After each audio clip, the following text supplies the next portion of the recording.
So I got sick as hell this month, so not only have I not put out my proper video, I also missed out on a heap of listening, so for the first time all year, my monthly recap isn't overflowing with stuff I really want to talk about.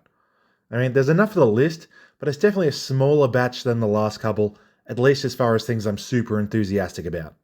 On the plus side, it means that I already have 60 odd albums in the backlog now, so I'm not going to have any trouble finding stuff to listen to for the foreseeable future. With this being a shorter list, I'd love to just play for time by extending the intro for as long as possible, but I've really got nothing to say, so let's just get straight into it, shall we? Number 7. Prison of Mirrors. De Sepulchris Occultus et Igni Profanationis. At its best, this is very much like a rawer, more organic turn of the 2000s Bloodhouse Nord, and I quite like that. It's often very twisted and blasty and evil, while featuring a pretty grim production. It isn't exactly drowning and killer riffs outright, but it's quite dynamic, and the riffs are at least full of highlight disharmonies, and the aggression is fairly high. Sadly, it does have a lot of modern Disso Black jangly arpeggio spam as it goes on, and I don't like that quite as much.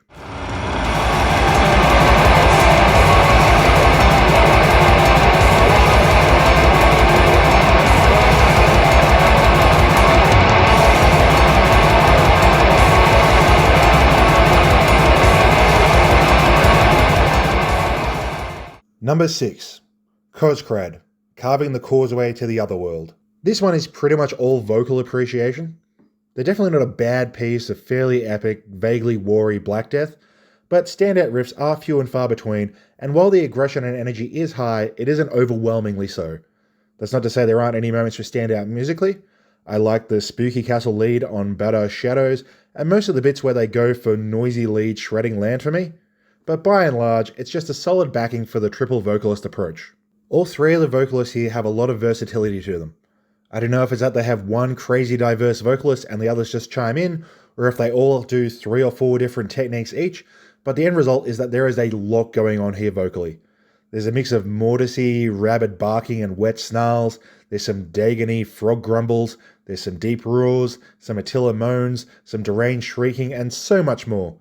The whole thing is basically just a springboard to screw around with vocal ideas.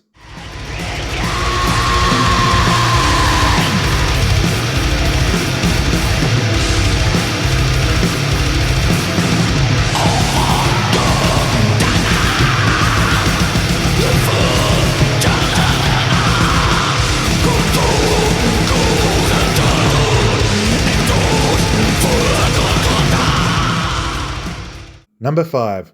Medartis Kuelman Ulotuvidet. Finish is too hard, man. I've had a hard to pronounce month. Medartis are kinda like a cleaned up and more melodic Ripakulu. They're big, heavy grooves with some bursts of fast stuff, which is both cavernous and grindy, with not a whole lot of moody navel gazing as the doom is largely used as a bludgeoning weapon. There's a lot of focus on making sure the slow riffs are indeed riffs, with enough detailing and specific rhythm selection to keep it firmly in the fun doom category. It's consistently super heavy, but they do a decent amount of melodic lead stuff which adds a little bit of colour to what is by and large a low-end crunch fest. I enjoyed this one pretty steadily throughout without being super enthused about it. I'm not exactly sure what's missing. They sound good, they have good riffs, they do all the elements well. Maybe it's just too contested of a space and they're fairly derivative. Maybe it's just a bit too well put together and I'd like a few more jarring, attention-grabbing shocks to the system. It's a good time regardless.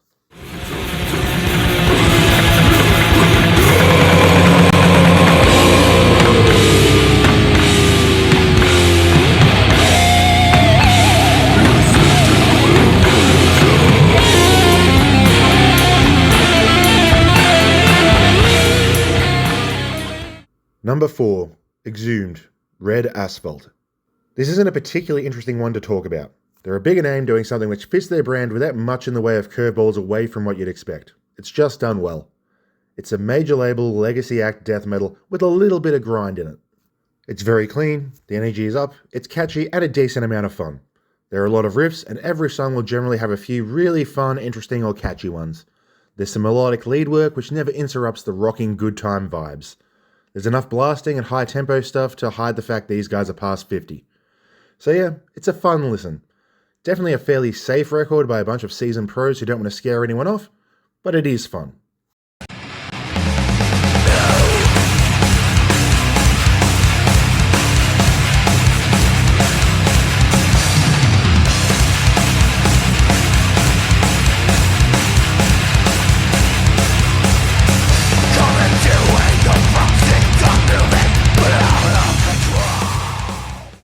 Number 3, Lockerbrenner, Acephalic Apocrypha. Lockerbrenner is one of the dudes from Svartavjadi's solo project, and it's possibly the most excited I've been about anything Icelandic in many, many years. I'm a little concerned it'll lose some luster if the project gets out of the sprawling demo phase, since I think the raw and scratchy production adds a huge amount to this. But for now, a little excessive meandering from time to time aside, I'm all in. There's quite a lot of Flesh Cathedral era Svartidadi in it obviously, particularly in the mini ritualistic segments, but the chaotic end points more towards the extra violent depravity of Wormlust. After a pretty intense opening volley, the ritualistic side certainly takes over, but with the harsher sound, this really is still some of the most intimidating things Iceland has done since the early 2010s. If you're going to do ritualistic, hazed out and raw Flesh Cathedral isn't a bad thing to be drawing to mind.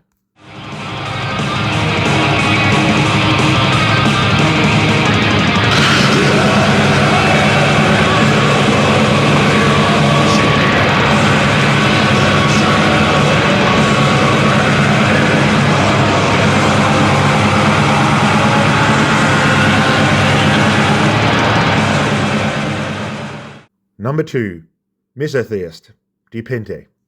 As someone who has appreciated but not really enjoyed Misotheist's prior efforts, I'm really quite fond of this one. They've toned back the weirdness and dissonance a bit and made more of a straightforward ripper with some dissonant and jangly touches. It reminds me quite a bit of the early Icelandic scene before they got too carried away with the spooky arpeggios, or maybe a little bit of C Monumentum era Deathspell Omega, but a lot tighter and more direct. There is a lot of this stuff kicking around in this vaguely dissosphere, and I tend to bounce off it really hard. But I don't know, something about this lands a lot more for me than something like last year's Martrod, which would be a pretty direct competitor. Part of the appeal is definitely production-based, which is pretty immaculate. The guitars have a nice old-fashioned static crunch to them, while the drums are beefy and immense while still standing authentic. This lets all the blasting churn stuff feel a little more vicious than most of the extremely safe and tame sounding bands in this style, while the dynamics it creates lets it get away with a lot more of the melodic and cutesy jangle stuff that I'd usually be quite dismissive of. Beyond this, they've put a lot of work into the actual songwriting. It rises and falls between segments very effectively, with payoffs to periods of pattern-holding tension creation, which is a thing which a lot of these bands forget to do, like the aforementioned Martrod. There are definitely some fairly meandering moments, but passages as glorious as the end of the second track, or as chaotic as the middle of the last one, definitely make up for those. The vocal performance is also very effective for this aspect, as his roary narration style can get quite dramatic and overwrought when they're going for a really big moment.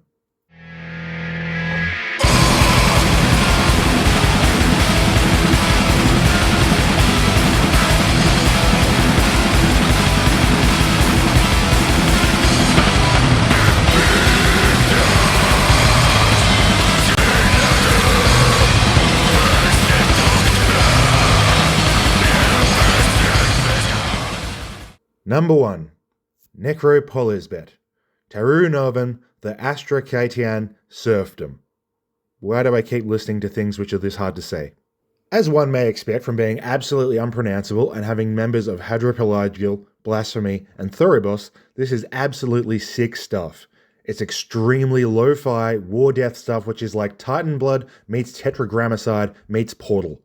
It's an endless, noisy whir of pitter-patter blasting and bending, moaning guitar fuzz which functions largely as tonal noise wall, but can reward effort to decipher the murk with some pretty interesting and experimental riff ideas for this type of thing. Obviously, we're not here for dynamics or variety, so pushing it past 40 minutes is certainly a choice. There definitely are phases to the Maelstrom. Pure noise music will give way to some random sloppy solos, which will give way to some more distinct, warping, dissonant bend riffs. But I mean, all of that comes with the same drums and vocals, so it's not exactly mobile music. It does at least mean that the chaos is serving various goals though. This is absolutely an album of the year contention for me, and even I can admit that it's a bit much sometimes. Despite that, this is honestly one of my favourite records in this whole niche at this point. It works as vibe-based noise appreciation, and there's just enough specificity hidden within to reward attention. It's absolute frenzied chaos, and I adore it.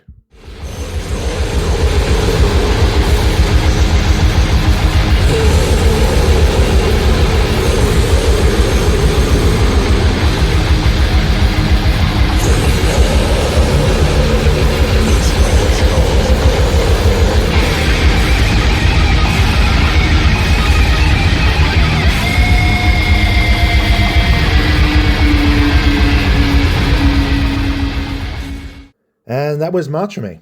Again, a bit of a minor list this month due to illness, but I should still hit the 10 minutes if I don't get copyright blocked by any of the samples. This is closer to a top half of what I heard over the month, as opposed to the top quarter that I had in the first two.